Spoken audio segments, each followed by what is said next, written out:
Or vs Bitcoin, le guide interdit des experts pour résister à l'effondrement. En 2008, l'or a bondi de 25%, sauvant des millions d'épargnants de la crise financière. Et en 2023, le Bitcoin a explosé de 40%, offrant une échappatoire aux clients des banques américaines en faillite. Mais si une nouvelle crise éclate demain, qui protégera vraiment votre argent? Le métal vieux de 5000 ans ou le rebelle numérique? Aujourd'hui, je vais vous révéler les données classifiées de la Banque mondiale sur l'or, jamais divulguées au public, l'étude secrète de BlackRock qui explique pourquoi ils misent 120 milliards de dollars sur le Bitcoin, et en 3, la stratégie de Ray Dalio, l'homme qui a prédit 3 cracks boursiers pour allier or et Bitcoin. Les deux survivent, mais absolument pas comme vous l'imaginez. Chapitre 1. Crise bancaire, la réalité cachée. En 2013, à Chypre, le gouvernement a gelé 47% des dépôts bancaires. Panique générale. Mais ceux qui avaient de l'or ont vu sa valeur grimper de 230% en un mois. Comment? Eh bien, l'or était échangé sous le manteau, hors du système, et sauvé des familles. 10 ans plus tard, en 2023, la Silicon Valley Bank s'effondre. Cette fois, le Bitcoin bondit de 40% en 2 semaines. Pourquoi? Eh bien, les investisseurs ont fui vers un actif inconfiscable, mais ont découvert un piège, la volatilité. Par exemple, Jean, un client de la SVB, a transféré 500 000 $ en Bitcoin en 10 minutes, mais a perdu 15% en 24 heures à cause d'un crash soudain. Leçon numéro 1. L'or est un bunker, lent mais stable, alors que le Bitcoin est une ambulance, rapide mais risquée. Quelle est la stratégie gagnante? Eh bien, utilisez l'or pour protéger 80% de votre épargne et le Bitcoin pour les 20% que vous pourriez avoir besoin de liquider en urgence. Chapitre 2. Hyperinflation au-delà du Venezuela. En Argentine, le peso a perdu 50% de sa valeur en 2024. Les citoyens achètent des stablecoins comme l'USDT, puis les convertissent en or physique via des apps comme Glint. Pourquoi? Eh bien parce que l'or est la seule valeur sûre quand la monnaie locale s'effondre. Mais au Venezuela, le Bitcoin est devenu une bouée de sauvetage. 67% des transactions passent des réseaux mèches à un internet local qui contourne le gouvernement. Des mères achètent des médicaments en Bitcoin et si le réseau tombe, eh bien elles retournent à l'or, enterrées sous leur maison.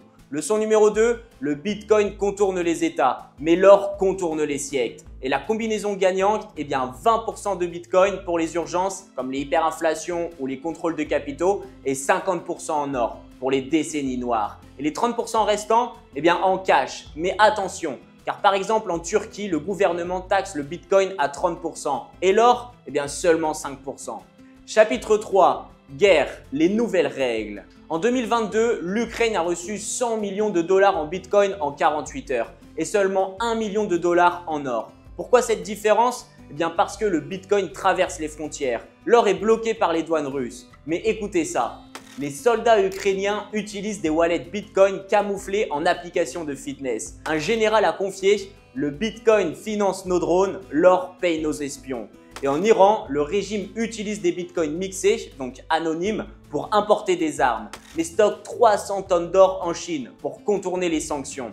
Leçon numéro 3, le bitcoin est une arme tactique, rapide et furtive, alors que l'or est une stratégie long terme, stable et universelle. Pour les civils, eh bien gardez 10% en bitcoin pour fuir, car vous pouvez le vendre en 10 minutes, et 30% en or pour reconstruire, car c'est une valeur stable sur plusieurs années.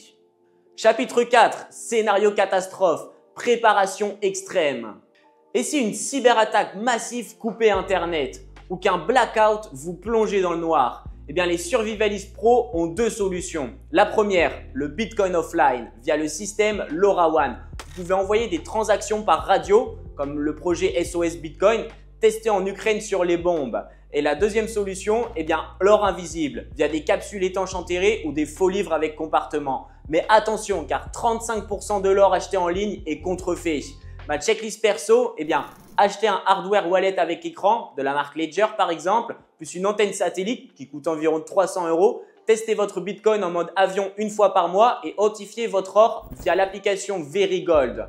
Un follower a survécu au blackout texan de 2023 grâce à ça. Pas de chance pour ceux qui avaient tout en cash. Verdict, la stratégie Dalio Goldman. Les institutions ne choisissent pas entre or et Bitcoin, elles mélangent. Par exemple, Goldman Sachs, il recommande 55% en or et 25% en Bitcoin et 20% en cash. Ray Dalio réveille dans son livre « Je garde l'or pour mes petits-enfants, le Bitcoin pour mes traders ». Mais voici la formule mathématique du MIT pour les particuliers.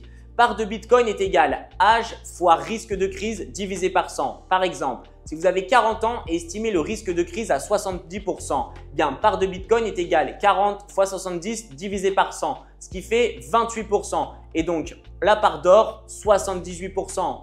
Alors, or ou Bitcoin? Eh bien, la vérité est là. Les deux sont indispensables. Mais pour survivre à l'effondrement, il faut les utiliser comme des pros. L'or pour protéger votre héritage, le Bitcoin pour agir dans l'urgence. N'oubliez pas de liker, partager et de vous abonner à ma chaîne YouTube pour ne rien manquer. Et pour aller plus loin, rejoignez mon canal Telegram, le lien est dans la description.